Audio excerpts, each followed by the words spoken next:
Are these substitutes and the fringe players being treated unfairly at West Ham? Welcome along to Friday Night Pint. It's a bit of a prompt one. It's a bit of a random one, but there isn't a lot going on in the West Ham world this week, so we're probably going to need your help going along. But welcome along to Friday Night Pint. My name's Nicky Hawkins. A pleasure to be here. Thanks for joining us this evening. How are you boys? You all right? Yeah. Wonderful. Getting over this flu or whatever it is. Scott was diagnosing me in the WhatsApp group the other day. So it's COVID, isn't it? It's got to be COVID. I didn't think that was around anymore. I thought it'd gone, but so Pot said it might be COVID. It definitely is COVID. There was loads of people diagnosed with COVID this week, so it's going about, mate. It's not disappeared anywhere. It's not gone anywhere, so don't worry about that. But but it's what the older generation call a cold. Yeah, it's what the older generation call a cold, and it's what the government don't like to call COVID anymore because they can't afford it to be COVID. That's we've decided that COVID don't exist anymore because we can no longer controversial off the top of the top. Let's keep politics and the Illuminati out of Friday Night Pint. Well, I tell you say that right, but if the weeks keep going like this, we have nothing to talk about. We may have to turn to politics and the Illuminati because nothing going on at West Ham. That'd be a laugh. But we'll have to do politics, film reviews. What's going on in the fucking Tupac's killer? I was going to talk about that. That's the big news after fucking 28 years. What? Swift justice. Yeah, they've just arrested a man for his murder. Joking. No, seriously. It only took them 30 years, and it must be a record. Yeah, swift justice. But yeah, Steve. Yes, I did get your message, mate, and I'm going to sort that out. It looks like his top went missing in the post, so I'm going to have to send him my personal one from the TNT event. But never mind. Yeah. What? So hold on a minute. I did see something here. I wanted to address it quickly. Someone said tinfoil hat. No.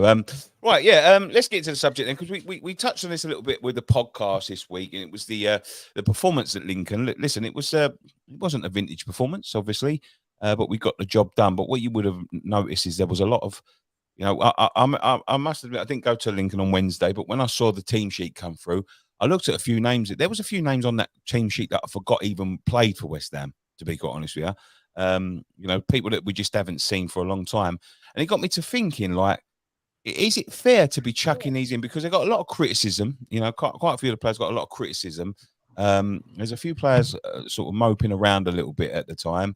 But it got me to thinking, are these players being treated a bit unfairly? I mean, you see, the likes of Man City, they rotate their squad a little bit, and these players are being given opportunities where they're being just chucked in with 9 or 10 players that do not play regularly, and this is sort of Moyes' playing, management style, where he will just flog the same 11. He's got his 11, and that's it. He'll flog them.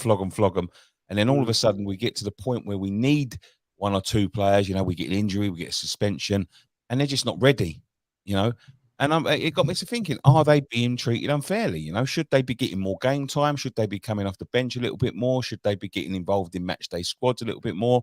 Can we afford to rest a few players? I just thought we'd discuss that.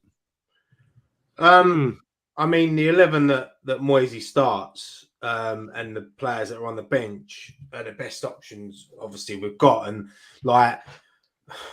Cornet, for me, would never start a Premier League game. Danny Ings won't start a Premier League game. Four hours, for me, wouldn't start a Premier League game. They're good to come on, but this is where they've got to take their chances, Europe and the domestic cups. They're getting a chance. Danny Ings, me and Dan spoke about it on the preview. Danny Ings has had 2 games now, and he hasn't hit the target against Lincoln and fucking TCP, whatever they were called, fucking Bacca Topola. And Cornet he just ain't good enough. I just don't think. Yeah, it's tough. I think it's hard to analyze players solely, off those games. I think you got to analyze them differently in that respect. I think, say you take Cornet, right? And I saw him and he'd done some good things and he had his pace and some moments, but ultimately you don't look at him and go, wow, he bossed Lincoln. But then you look at, okay, well, what's the team that we're putting out there. It's not the same as being put into our first 11 that's settled, that have a clear way of playing, a clear identity. This is sort of a hobbled together B team. And are we going to see the best of these players in these types of setups, versus getting those chances cemented into the first team, which will probably happen, if we get injuries and that's where you end up getting those starts and taking proper chances. Yeah, but I mean, listen, look, I'm not comparing us to Manchester City, but, we say, Cornet, for me, waste of time. Ings, waste of time. They're not going to be starting these games, but, you look at the likes of Man City, you need to keep some of these players ticking over just to keep morale up. I think, like Ben Johnson, I was thinking about this the other day. Ben Johnson started that game. When is the last time you remember Ben Johnson stepping on even stepping on the pitch? Not starting, but stepping on the pitch. When's the last time he done that? We all come on. Let's be honest though, right? We all start of the season said he should be gotten rid of. Yeah, but then he should. But then, Dan, if you're going to do that to him, then you should get rid of him. Like, what's the point in keeping him? And I said this the other night. Ben Johnson, for all intents and purposes, he looks like he's on his way out. Yeah, I think he should have gone. He looks like he's going to run his contract down. So what is the point? What is the point? Like, and I think the same as Danny Ings. I think the same as Cornet, and the same as Fornells. Yeah, if you're not going to be, using these players and rotating them into the squad every now and then just to give them some minutes, to keep the morale up, why not just use the youngsters? Because the youngsters are not going to be affected by that. I haven't been picked. I've been left out of the first team. That sort of thing. When they get them opportunities, they're going to be trying their hardest. I looked at some of them players on the pitch the other day, and I've been looking at a couple of weeks when, you have got a couple of the fringe players coming on. They don't look happy, which and you don't expect, players that don't play to be happy. But I'm just saying, like, I don't think it does us any favors, because you need to be keeping this morale up, because, at any given moment, one of them may need to step in, and you need big performances. Like a Cornet, for instance. If we get a couple of injuries, say, for instance, like Ben Rama goes down, Bowen goes down, all of a sudden we're going to need to rely on Cornet. And then do you want him in this mindset where he's like, well, yeah, they only want me on now because they ain't got no one else and all that? I just don't think it does anybody any favors. I think you need to be. I can't subscribe to the fact that he's not good enough, because he played for Burnley and he was good enough. We all said he was a decent player. He played at the beginning of last season before he got injured, and he was having some decent performances. The Chelsea performance, for instance, was a good performance. But since then, he just, like, look, I know he's got injuries, and I know, like, there's other factors in place here, but surely, you need to be sort of giving these players a little bit more of a rotation into the squad, just to, So what are you suggesting? Like Cornet, for example, what would you do with him? Are you saying that, say Sheffield United, would you give him a start and rest? Well, I don't think it's fair. It's fair to give him a start and give him his only start when you've made 10 changes. It's not going to show you how they integrate into the first team squad. The only player that survived the other day was Souček. That's the only player that survived the other day from when we started before. And yeah, look, I don't think we're in a position. I think maybe a bit later on in the season we might be in a position to do this. I'm all for getting the points on the board, but I think, like, every now and then, someone could be rested and, at least coming off the bench and all of that sort of stuff. Like, I don't think it does the morale any favors. Like, and I think that's where a lot of these problems come from, like last season, where there's people just hanging around the club and they've got, no matter what they do or what's the word I'm looking for? No matter what they do or how they play or anything, there's no chance they're going to get into the first team. But the thing is, though, that's football, isn't it? Every squad's got 25 players and only 11 can start. Like, it's the way it is. Like Cornet's not good enough to start. No chance is he going to get in front of any of them players that are fully fit. So when teams have got fully fit, so the difference with like when you say about Man City, you look at Man City's squad, they've got most of their players are world level internationals, great players. They can bring on talent off the bench. But then you go and look at Chelsea's last few squads, you look at their bench. They've got 9 players with 6 of them that are kids with no experience. So it's about rotating your squad. But this is what the League Cup and Europa League are for, to give these players a chance to put to, because they do it in obviously Moyes sees them in training every day. So when they get out on the pitch, you know, we might be sitting here saying, "Oh, why are he playing?" But he might not be performing in training. But as a professional football player, you got to be ready to come on at any time. Like look at substitute goalkeepers. Some of them don't even play in the season, do they? Like especially in the Premier League, they only play in a domestic cup. But that's the part of football. So you got 25 men in a squad. As I said, only the best 11 can start. And at the moment, Ings, Cornet, you know, Fornals, for me, they're not good enough to start in the first 11 at the moment. They don't. When they do get a chance, they don't take it. When you said about Ben Johnson, I agree. I thought he would have left the football club, but he done all right the other night. And whenever I see pictures of him in training, they're always smiling and joking around. So the squad might not be as upset as many people think they are. Well, I think it's like when the team's getting good results, you know, I think it's easier to stomach not playing because the team that's being put out is doing the job. You know, apart from Man City, Liverpool, I don't think they're grumbling going, well, if I played that, we would have won. I don't think they're thinking that. But ultimately, we've had a good start to the season. It's when you have a bad run of results and you're not getting picked, you know, I think that's when morale can really take a hit. So I think at the moment, it's one of those things of you've got to accept, well, look, I'm not playing, but the people that are getting picked are doing the job on the pitch. So I've just got to take my moments when they come. The big thing I don't get is the Danny Ings thing, because we've got Mubama, who, like, we had a chance to send out on loan, and we've, you know, not giving. I know he came on a bit in the Lincoln game because Danny Ings started and Antonio wasn't there, but it's really disappointing that Mubama hasn't. No one actually knows where Antonio is. He didn't turn up to his podcast. He won in Lincoln. Yeah, but yeah, no, I totally agree with you, mate. I said it on when I done the Lincoln preview. I said Mubama is the future of this football club.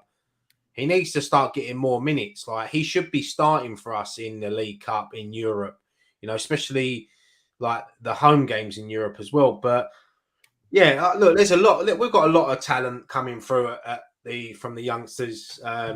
Callum Marshall's one that everyone's raving about at the moment. You've got Ollie Scholes, Dan Chesters, Kalen Casey, Lang. There's loads of players that, for me, I think if we'd have played that game at London Stadium the other night, we'd have seen a lot more of these youngsters. It was a difficult game to chuck them into because it was a potential banana skin against Lincoln. And look, I see the highlights, and Lincoln, we was lucky to get through that. But, you know, that's cup football. You know, it's difficult to go to these places. But yeah, I do worry just how, like, in every game, like how many shots we're facing, how many chances we're giving up. Well, I think game after game.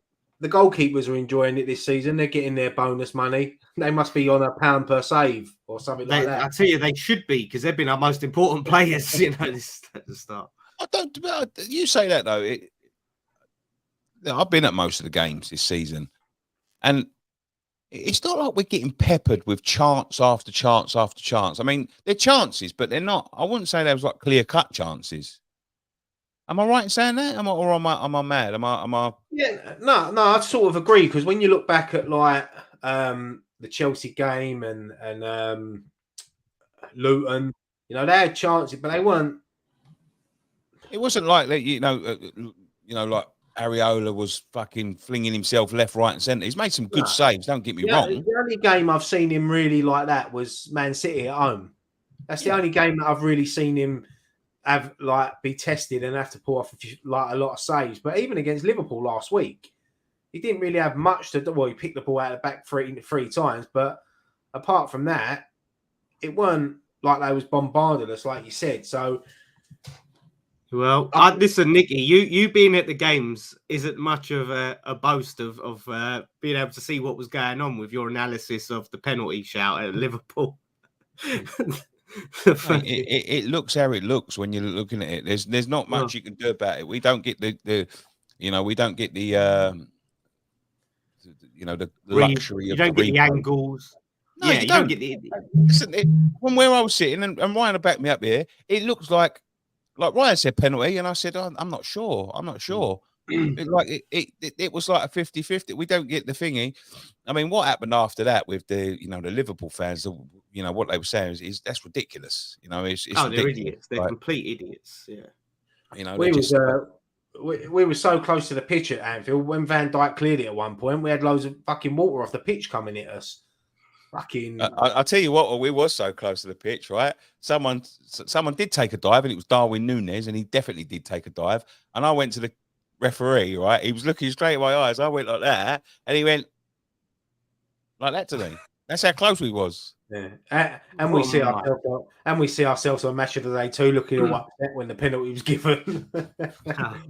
Oh mate, yeah. Can we get some comments in? Yeah, get some comments in. Do you know what? If direct this show in whatever way you want to do, bring up some subjects and all that, because I'll be literally we'll sit here and talk for 45 minutes, but fucking we ain't got a clue what we're going to talk about. Maybe I've got something else that we can go on to, but I know you've started all these comments from West Ham Online. Have you heard about tomorrow what they're doing before the game? What's that? They're bringing Carlos Tevez out on an horse, and he's going to ride past the Sheffield United fans, flinging cash at them. It's random, like what you've so he said that. Then you starred Paulie Walnuts, who's not backing the manager. I didn't mean to. I must have. I think most people are backing the manager. I see a couple of comments saying that you're sort of eating your words now. Yeah, there was. So he sort of said that about he's showing regret. I can sense it, or do I apologize? And I've said this many times. I don't regret what I said, because at the time that was true. And when I said it understanding there was a good chance we could still win the Europa League. And I said that's the thing that saves his job. He done it, saved his job, but the league form still wasn't good enough. And David Moyes himself said the league form was not good enough. So I just got to flick this one up because I see it earlier and I forgot to star it. It's Dan, ask Ryan and Nick about the female steward at Anfield who looked like Mrs. Doubtfire. Tell me about the female steward at Anfield who looked like Mrs. Doubtfire, Nick and Ryan. She looked like Mrs. Doubtfire. She also looked like the woman from Gogglebox in the caravan with her mate. But she did look like Mrs. Doubtfire. We was making it. You know what? Sometimes when we see people, and this is really bad, and this is not disrespect for anything, but we make up little stories. And I said to him, I bet she cooks a fucking banging Yorkshire pudding. Yeah. She does look like, she did look like she could. She looked like she looked like she can make you a nice Sunday roast, but she'd piss you off with a pudding. Honestly, mate, it was like that. Matt Rainey here with $4.99 super chat. Thank you, Matt. My birthday tomorrow. I want 3 points. Hopefully, catch you for a fan cam. Love and respect, lads. P.S. Sorry, I'm late here. $4.99. We should be giving you $4.99, mate, in a birthday card. Well, the thing is, I'm sure it's a £6 for a late charge in it. If you turn up late, it's £6. I'm joking. Yeah. Thank you so much, mate, and happy birthday as well. And happy birthday, Matt. Nothing better than 3 points on your birthday. Last time we played at home on my birthday, we lost 3-0 at home to Burnley, and it all kicked off. They started kicking the stadium, man. So, we never play on my birthday because it's in June. Like, I'll never see West Ham play on my birthday. Didn't we play on your birthday during COVID when the season was extended? Yeah, we did. I remember. I need to go back and look at that. See? I need to go back and look at that. Special circumstances. I've seen it. Well, mate. Moyes is not our greatest ever manager. I will say that. I don't know what you guys think. The club's, But, I'd say Premier League era. You can't, with like, obviously, you can't like knock record points, record goals, a trophy, semi-final in the Europa League. Oh yeah. Place, seventh place. But for me, I love the Harry Redknapp years because they're the years that I grew up on, and I love the players at the time. And but look, I'm not denying it. Facts, they're facts. The facts are there. It's all in black and white. Yeah, I agree. Alfie pointed out that I did have him when we done the show on this, the ranking show on this channel about ranking the managers. I did have him below Alan Pardew, and that was because at the time he didn't win a trophy, Moyes, and Pardew got us within just touching distance of winning an FA Cup final over Liverpool. So now you reassess it and you go, okay, Moyes, yeah, he's surpassed Pardew, you know. Fucking hell. Alan Pardew. What do you think, Nick? Moyes is surprised Pardew. I didn't like Pardew. No, I mean, do you think he's our best ever manager, Moyes? That's the question. No, he's not our best ever manager. No way. No way. Best Prem manager? Best Prem manager, yeah. I actually didn't mind Alan Pardew. I thought we played good football under Pardew, especially that season when we first come up under him. I thought we was brilliant that season. And I at first I did like him, and then he got a bit arrogant, didn't he? I'll tell you what, mate. I've heard some fucking stories about him. Every time you talk to an ex-player that played for him, they don't even call him Pars, they call him Chocolate, because they said he loved himself so much that he'd eat himself if he could. Yeah, honestly, mate, it was Stevie Bacon's got a good story about him, and I won't tell it because it's his to tell, but it's very telling, and what sort of man he was. Claret and Booze says, my opinion is people are Moyes out for a reason. I don't think you can become Moyes in off the back of a few games. I think you shelve the Moyes out to see how it plays out. And I think that's. I mean, I haven't. Like I said I would give Moyes like the first 10 games and see how it goes. If we stick with him, and that's what I've done. I haven't called for him to be sacked. I haven't put any pressure on him. He's done. Like I said, I've given him his praise, but it doesn't mean that I did tweet Moyes in because I said I would do it if we beat Brighton, because I never thought we'd beat Brighton, and I tweeted that. But yeah, I agree with Nick. But on the other hand, let me just say this about that, right? Now, 2 seasons ago, before we had that bad season last season, and we come European semi-final, and the year before we come sort of 6th in the league, would you say that anyone was Moyes out then? Because they wouldn't have been Moyes out then. So you was Moyes in for a reason. So like it can work both ways, can't it? You know what I mean? Yeah, I think you're always look. We all change our opinions on whether it's a player or a manager. You can have a good run, and you could love someone, and then it is football. But look, I'm the sort of person, and I'll always back a manager while they're in charge of the football club, because I want them to do well, like any player that pulls on the shirt. But I never criticize people that don't like David Moyes or don't like any player, because it's their opinion. So they're but Nick from Claret and Booze, he's going to end up loving Moyes one day. I can see it happening. I can see him taking the oath of David Moyes loving.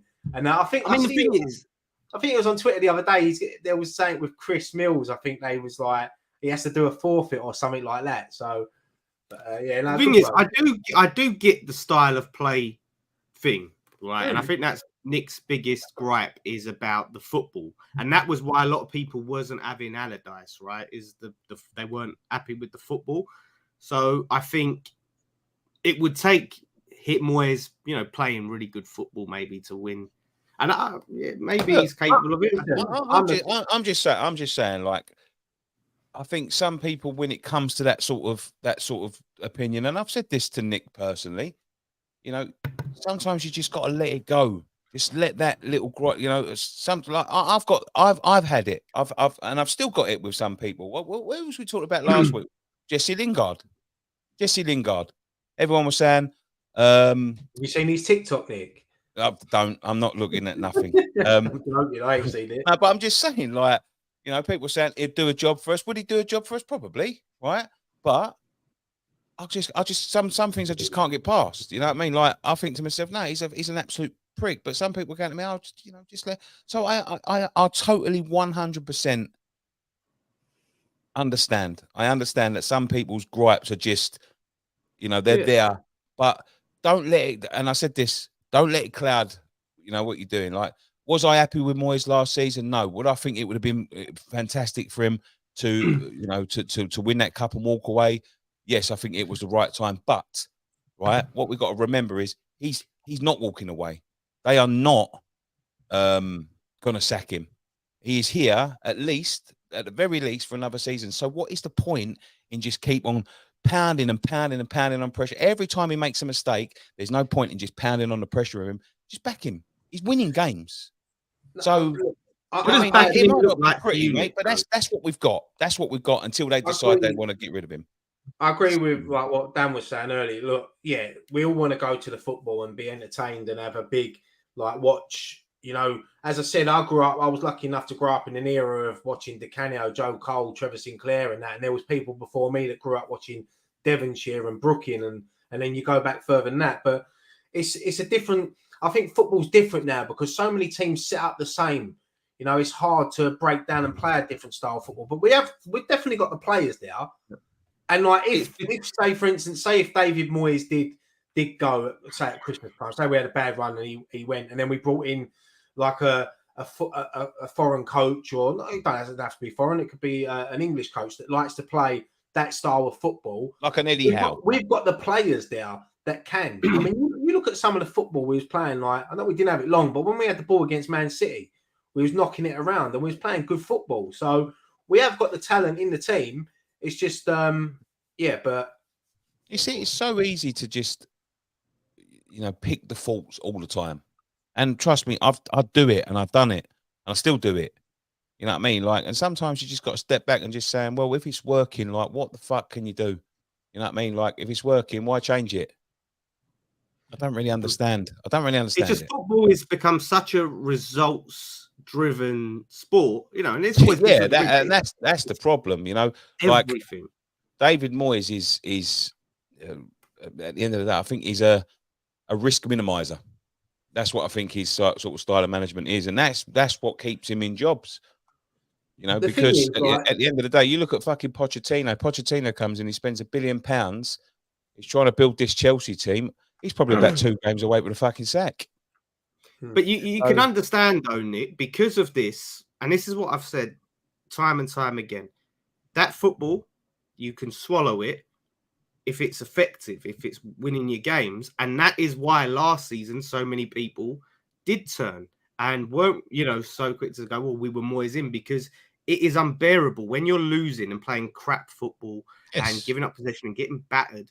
You can't accept that. You're getting nothing. You're not seeing your team go out there and try and win games and playing losing. Seeing teams go up and set up so defensively and still lose, and it's unbearable. So that's why I think he didn't get that patience last season. Yeah, and the thing is with managers now, most managers, you're only a bad run away from getting the sack. So they will take a 1-0 win every week because as long as they're winning, they're doing their job.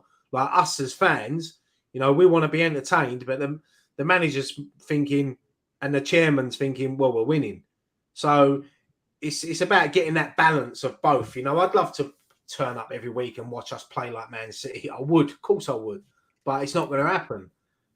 He said some style over substance. None of us started supporting West Ham because we win at all costs. No, I didn't start supporting West Ham because of football at all. I started supporting West Ham because it was my local club. My dad supported them. My dad's dad supported them. I go there. And a lot of times when we go to football, it's not even about the football. But I'm just saying, sometimes I think you get blinded a little bit by just how bad we were before, and I've done it. You know what I mean? You lose yourself in the moment.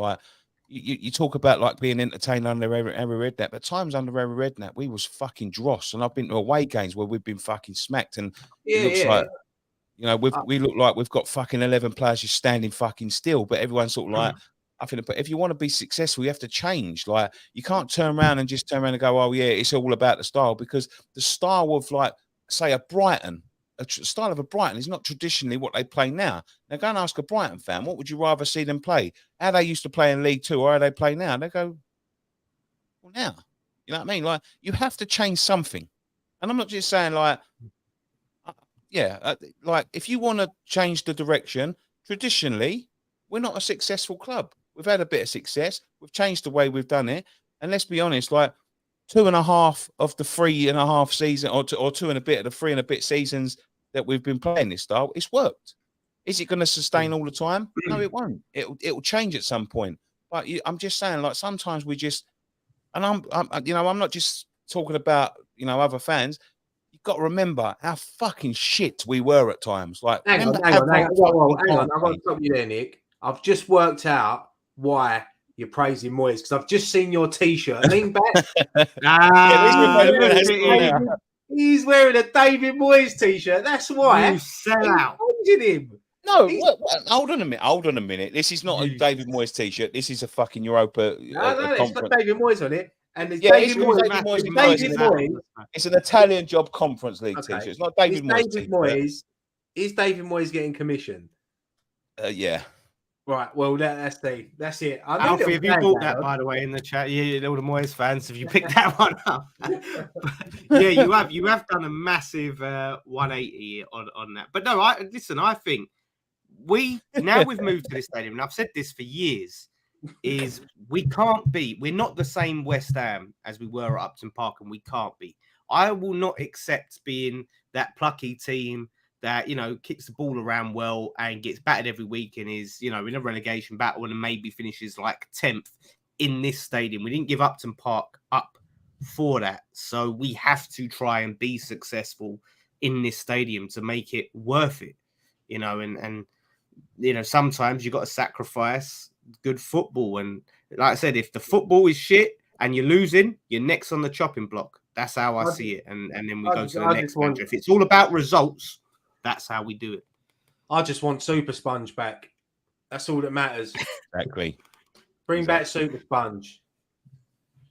No, do you know what? I think it's a great conversation. I do really do. And listen, whether you're Moyes in, Moyes out, I respect your opinion. That's your opinion. But just like, if you want my opinion and you're gonna, if you're gonna want to debate the opinions, then I'm just saying, just remember how fucking shite we were under sort of like the Avram Grants and the fucking, like the second season under Glenn Roeder and things like that. Just remember, like, it's not always. It's not even Avram Grant got us to a semi-final. Yeah, he did. Yeah, and fuck that up. You know what I mean? So yeah, I'm just saying, like, look, I respect it, and I'm neither Moyes in or Moyes out at the moment. I'm going to be honest. I'm keeping an open mind because I've always said that he's done enough for us over the last couple of seasons to get the chance to if he does get the opportunity to stay on, to get the opportunity to change our minds again and to show that it was, what's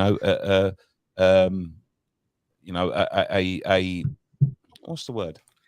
I think you've been one of his most vocal defenders in the past, like 6 weeks or so. We're playing well, and we're winning games. Oh, no, but it doesn't sound like the person that is just waiting and seeing how it goes. It sounds like you've made your mind up and you're really happy. I definitely haven't. Definitely haven't. Like I know this is good. We go and lose tomorrow, and then lose the next 6. Then you got to start looking at it again. I'm not defending him. I'm just saying, like, and I've always said this. You've got to give him an opportunity to show. Listen, last season I decided, like, he's lost the change room. The players don't respect him anymore. But then, when you look at certain things that have gone on, certain people that have left, and maybe it was just other factors in play, and I don't know.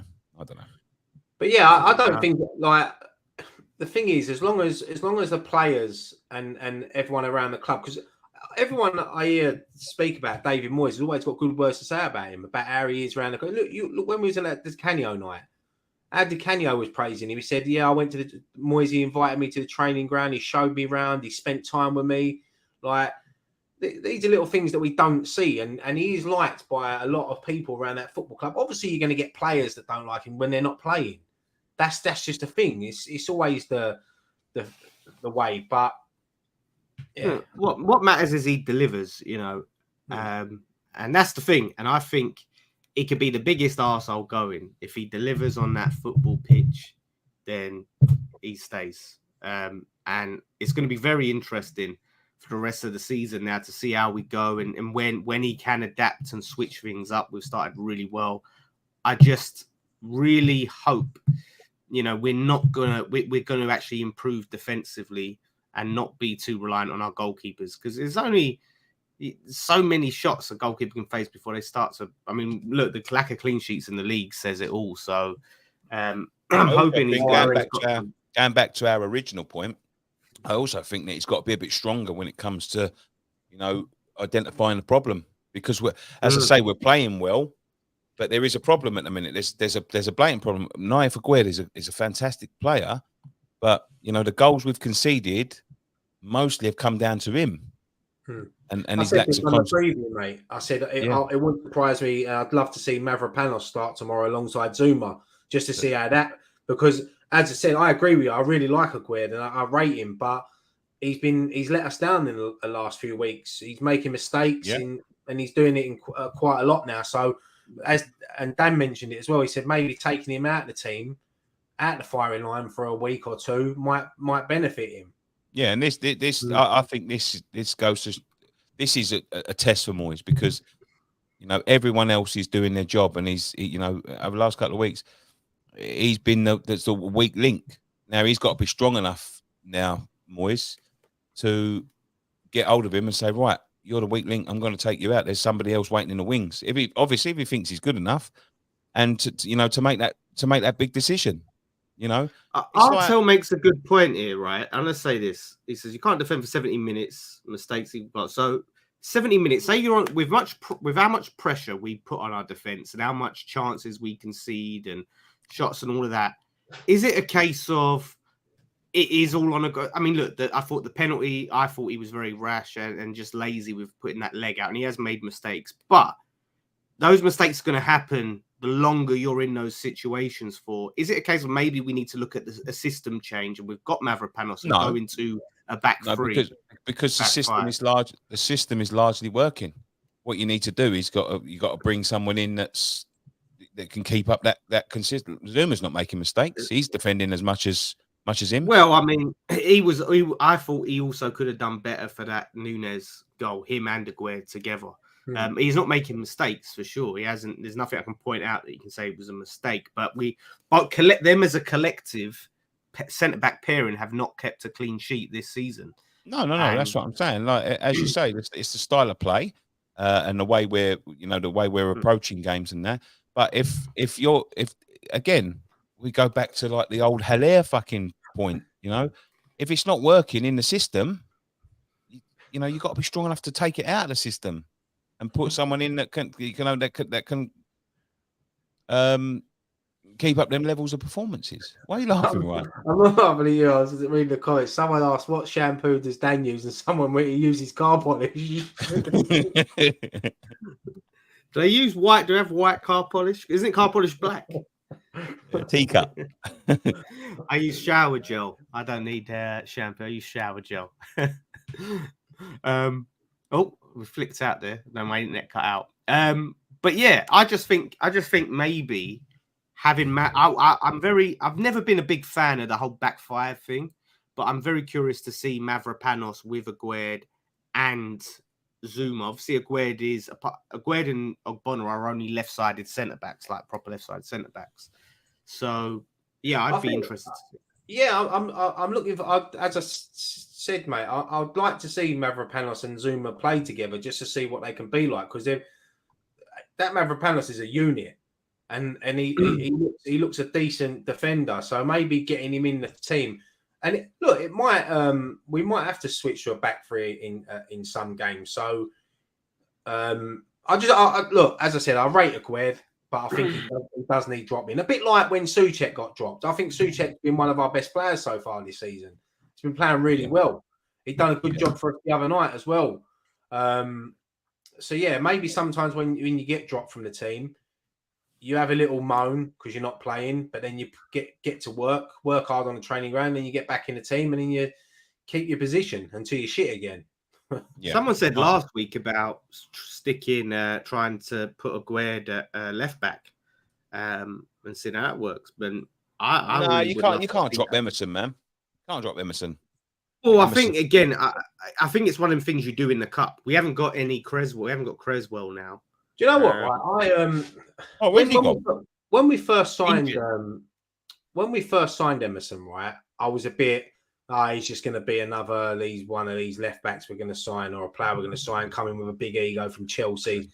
I'll tell you what, I've been really impressed with him. I actually see an interview of him yesterday on Sky Sports, and he comes across so well, and he looks like he's really enjoying being at our football club, and he's really enjoying playing football. And yeah, I've changed my opinion on him big time, and I think that especially towards the end of like the second half of last season, he was a key player for us, and he was one of the main reasons why we did so well in Europe.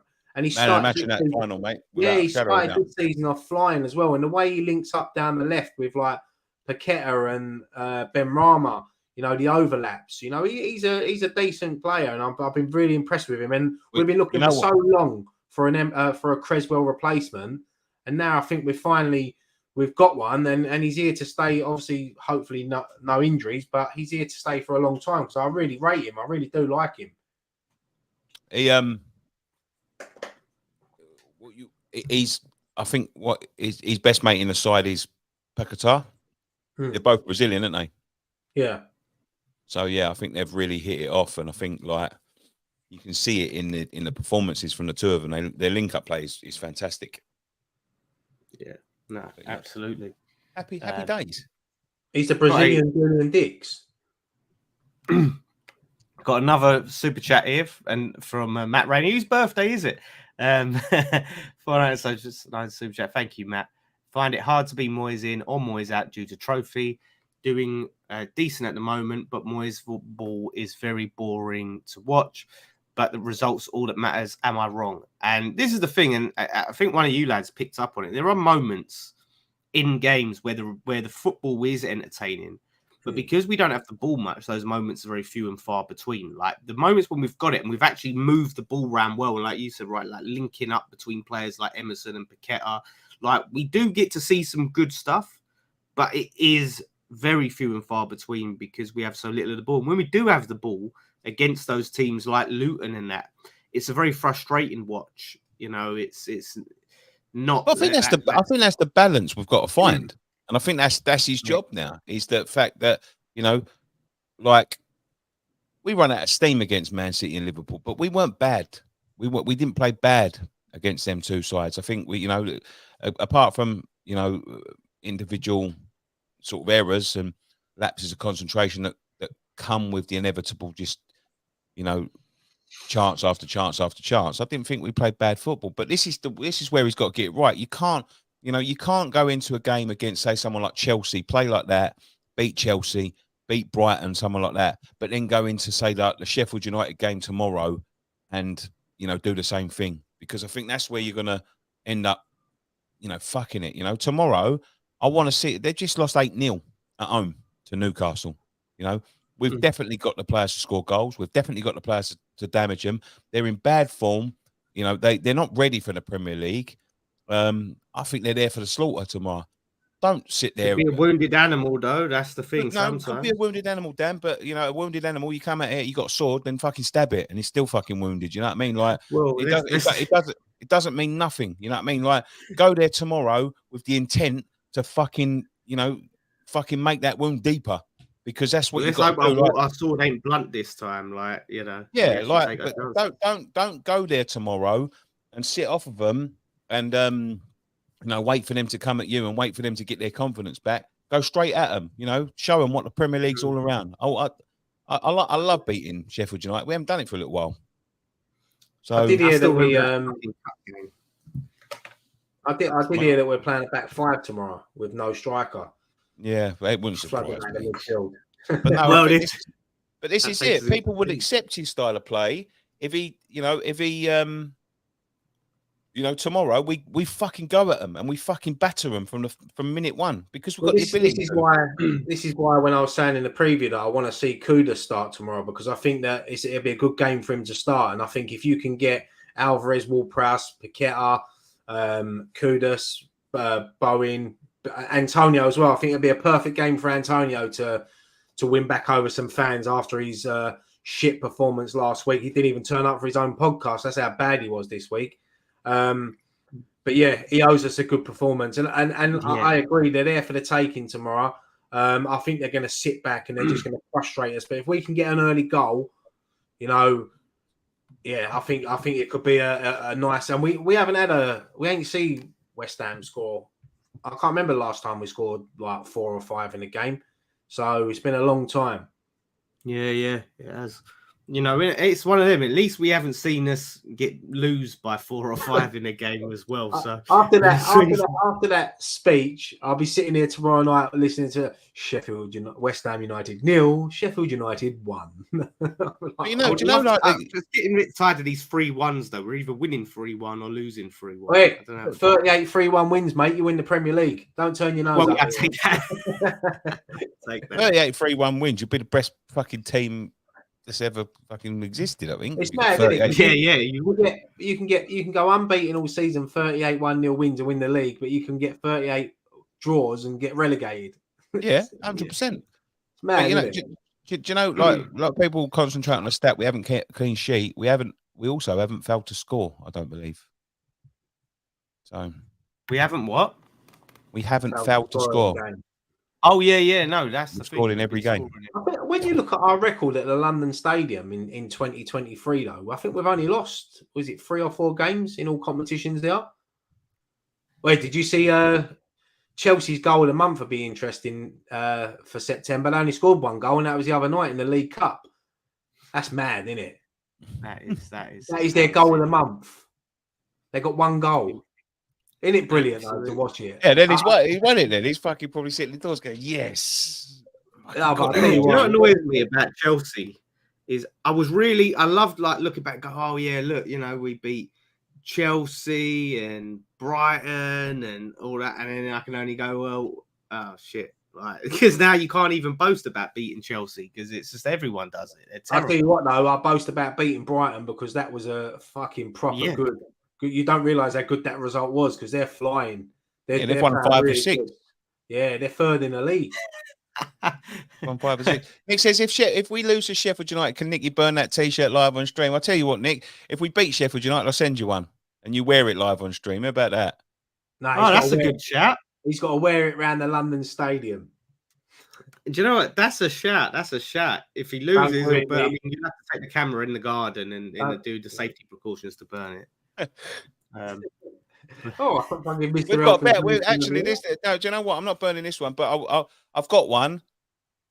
The Moyes. That's I suppose that's yeah. Okay. I've got one that says it's the Messiah. So, like, I'll tell you what, I will burn it if we lose to Sheffield United tomorrow. But if we beat Arsenal in the cup, then you wear the Messiah one for a week. A week? Fucking hell, he's got a wash and all of that. Fucking hell. No, he's not going to fucking be 24/7 on stream, is he, Dan? People have got washing machines. Yeah, still, he might get a bit hot and sweaty on stream, you know. Yeah, just a T-shirt, fucking hell. He does a daily ramble every day. He'll have to wear it every day. He'll be stinking by Wednesday. He's only got to put it on for fucking 10 minutes or whatever he's doing his daily ramble for. That's it. All right. Deal. He says deal.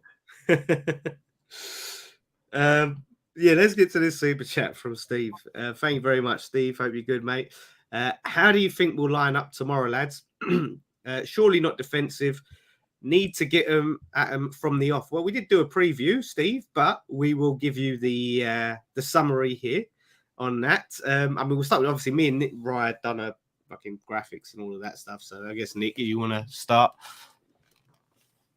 What? How do you think we'll line up? I don't think. Surely not defensively. We won't change from last week. From Liverpool. Yeah. So you think? But do you think our approach will be the same? Surely we're not going to approach the game. No, I don't think so. No, I don't think so. I don't think so. I've got a feeling that even though he's playing well, I don't know. Like, will Souček be able to play 3 games in a week? Because he played against Lincoln the other night, didn't he? So I don't know. I want to see like my midfield, like my forward line. I had Maverick. Well, at the back, I had Mavropanos coming in for Aguerd. Apart from that, it was the same back like Zuma, Soufal, and Emerson. And then I had Walker and Alvarez with Bowen, Kudus, and Paqueta, and then Antonio up top. I just want to see him go for it, like, because I think, as I said, I think it's a perfect game. And my thinking with Kudus playing sort of behind Antonio is that he can sort of drop in with him and play as a two, like when we've got the ball. So, I mean, I watched him the other night and like in the highlights, and he looked really lively and in them conditions on that pitch, when he got the ball, he was just, I know it was, look, no disrespect to Lincoln, but if he starts getting on the ball at the London Stadium on the bigger pitches and gets the space, I think once he settles, I think we've got a hell of a player in our team. And I think if they all start linking up, as long as he's ready, this is the game he should be starting in. You know what I mean? Like of any team in the Premier League, it'd be these or Luton, in my opinion, at home. You know, coming off the back of a bad, a bad thing. But I agree with you. Like, I would drop Souček tomorrow if it was my choice. Sorry, Dan. I thought you asked me like what I think the lineup's going to be. If it was me, I think Mavropanos would come in for Aguerd just to solidify it a little bit. Also, because I think he gives a bit of height as well, and he's a danger in the box. Sheffield United have conceded 9 set pieces this season.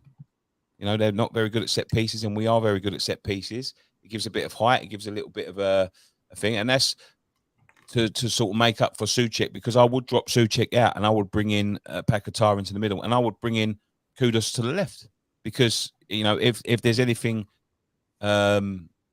that he needs a game like this. But if he's not ready, I would still drop Souček and I would bring Benrahma in, because I think we need to be attacking it. We need to be going at these from minute one.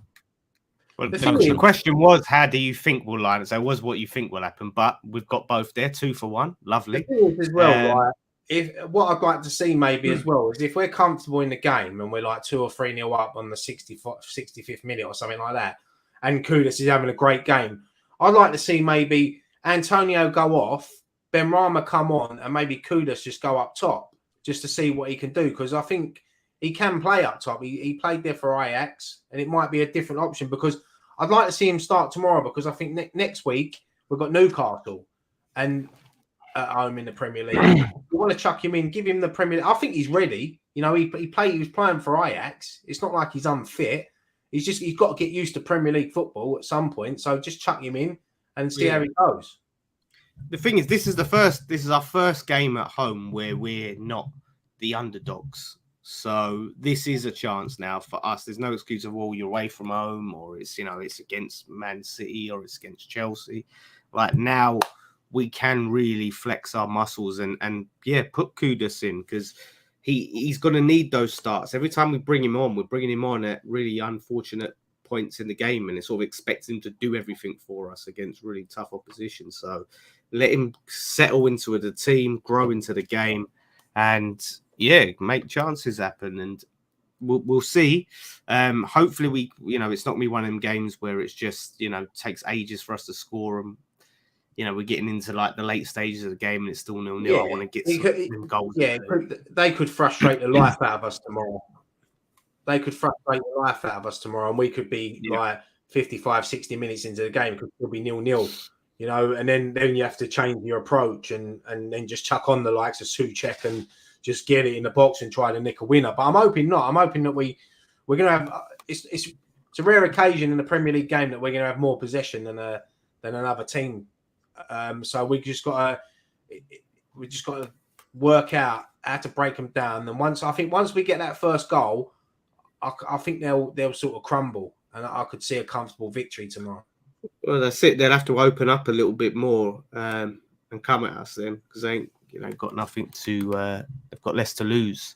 There's a question here that says, would you like James Ward-Prowse to be made captain? And I'm going to say no. I think Zuma's doing a good job as captain. I think Ward-Prowse is captain material without a doubt, but I wouldn't take it off Zuma. I think Zuma's doing a fine job. Southampton, he's better than Declan. That's what they were singing last week at Anfield. thoughts on that then? No, yes, no. No, look, I think Zuma's done a great job. I think he wasn't even. I don't think even he was even mentioned when we had our captain discussion at the beginning of the season. But I think he's doing well. But I think Will Prowse is like a captain anyway on the pitch, and I think he'll still be very vocal in the dressing room as well. So he doesn't need an armband to be a captain, if that makes sense. Because Matty Upson wore the armband, but Scott Parker was captain. Everyone knows that. Like, you just because you wear the armband don't make you like, you don't have to basically have the armband to be a captain. But I think it's great to have players like Will Prowse in our squad that have got that experience. I think I said to Dan Nick the other day, I'd love to see Alvarez score tomorrow because I just want to see his celebration because I think he's a nutter, and I don't know what he'll do. I think we might see a Spire celebration or something. He might chin someone. I love him. Do you know? Yeah, but I agree. The captaincy for Zuma sort of gone under the radar as well. I don't think they announced it or anything like that. I think it was because of what happened with Cat. And I think there was a tweet or something like when he got on, wasn't it? Wasn't there something like a little I didn't something see it. when he was I'll be honest, I didn't see anything. It wasn't like a big thing. I think it was because of, obviously the incident with the Cat. But I don't think they wanted to let the cat out of the bag, Nick. That's why they sort of left it. Let it go under the radar. But they, I think it's given him, a real sense of responsibility, and I think it's shown him that there is redemption. Fair play to him. He obviously, what he done was sick, but he's come back. He's got his head down. He's carried on playing football. He takes abuse from the stands. He expects it, and he's just like got on with it. And he's a very important player for us. And now getting that captain armband, as you said, mate, it gives him that more responsibility now, and hopefully he's learned from his mistakes, and we move on. Exactly. Nino here with 1983 with a £5 super chat. It always said they'd catch Tupac's killer before Arsenal win the Champions League. It's coming.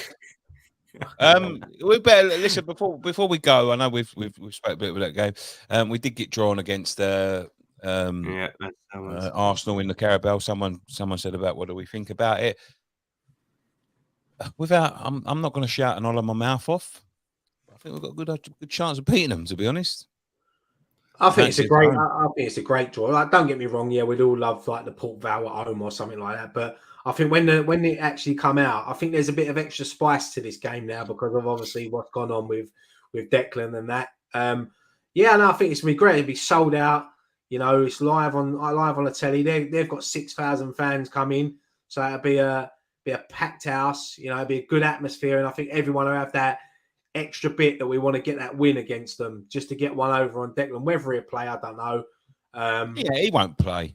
Knowing him, though, he'll probably want to come out on his own before the game and sing Bubbles to try to win everyone back over, or do some sort of speech or something. But yeah, it'd be good. It'd be good. I'm looking forward to it. It'd be a good London derby. Yeah, it's one of those, isn't it? Because a lot of people says that he won't play or this won't play. Like, I know because of it being a London derby and it being a tough fixture. I mean, surely you'd expect both teams to go strong, because I think like if either team decides, I'm going to play, funny enough, team, right? they've forfeited the game. Funny enough, I remember we'll go strong. Back when Moyes first took over, when we was in trouble, we played them in a quarter-final at Arsenal. Yeah, we talked about that on the preview. Yeah, and it was one of the fucking worst games of football I've ever seen in my life, and it looked like neither team wanted to win it. It looked like both teams were trying to chuck it away. Both teams played very weak sides, and they nicked it 1-0. Listen, I know that Moyes we're in a different position now, and Moyes had to concentrate on staying in the league at the time. It was, it wasn't his mess, but they didn't play a strong team the other night. They will play a weaker team. I think they've got bigger fish to fry, as someone famous once says. But I think we should be going strong because I think this is the sort of competition that we should be aiming for. Man City's out now, knock out Arsenal, and just do the best you can and play the strongest team you can. don't get many 'Cause I think opportunities. Newcastle have got Man United as well next. So Yeah, one yeah. of them. Quite a few Premier League teams went out and all that. Yeah, fuck it, man. Go for it. Yeah, No, like this is... five Premier League teams went out the other night. 3 went out the round before. Like, if you win this game, you're in the quarterfinal. You know, so you can start. You know, I agree. I think we should go sort of full strength, like a bit similar to the team we put out in Europe the other week. I think that was a strong team, but I think Arsenal will go a little bit stronger. They won't play the same team that they played the other night because they'll know a lot of injuries at the minute, mate, and they're struggling a little bit. Yeah, I know. Yeah, they've got a lot of injuries, so they might be I forced. know it's not for a month yet, but I'm just saying, like, I think Arteta's start to realise, you know, when you start to stack up these injuries, I see their injury list for tomorrow. It's like Saliba, Rice, he's even injured. And when's the fucking last time? I think Saka's out as well, isn't he? Saka, yeah, Trossard, and they've got some, you know, and these people stacking up. When you've got they've got Champions League again next week. So, yeah, it's a great opportunity to beat them for sure. But lastly, quickly, someone's asked. I completely forgot about this. We ain't talked about this. Is Lingard? I know we talked about it a lot before, but obviously he went without the club's knowledge. Apparently, he just booked himself a flight to Saudi Arabia to try and go out there and get. I told you all. I fucking told you all. The thing, look. The thing is, like, I don't believe. I think they've made the decision that they don't want him. They give him a month. You know, ex-employees seem to said that we didn't know anything about it. Ex don't get everything right.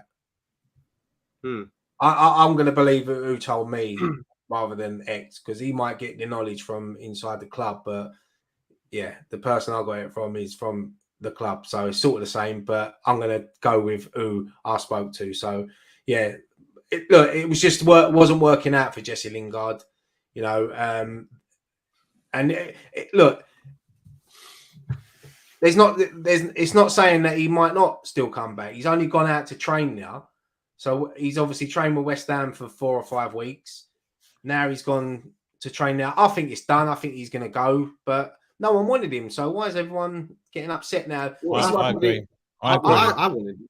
I see people that didn't want him that are getting upset that he's not signing. He's leaving. I'm like, yeah, I agree. No, I'm not upset. I'm not upset, but I'm just saying, like, if he has done that, like, I don't know no knowledge. I haven't spoke to anyone in the club, but that's what I've heard as well. He just fucked off. Didn't tell anyone that he was going and all that sort of thing. He's just gone. But then, do you blame him? He's got to get. He wants to get a contract. But the most shocking thing that I've worked out is that we've been paying for him for fucking 6 weeks. We've been paying for his hotels and all that sort of thing. Like, why? Yeah, we've invested money. Yeah, why? And the thing is, all the reports were saying that, yeah, like, as soon as he's match fit, you know, he's going to get a contract. And he's, you know, Moyes was coming out and said, yeah, he's doing well. He just needs to, you know, keep training and all of that stuff. So all the signs were pointing to him joining. So come out. To be fair, though, we was probably paying off for his watch that went missing last time. Oh, fuck. That's what it probably was. Come back for 5 weeks. We'll pay your watch off on Klarna payments, and then you can go. Yeah. Honestly, man. Yeah. Very strange situation that.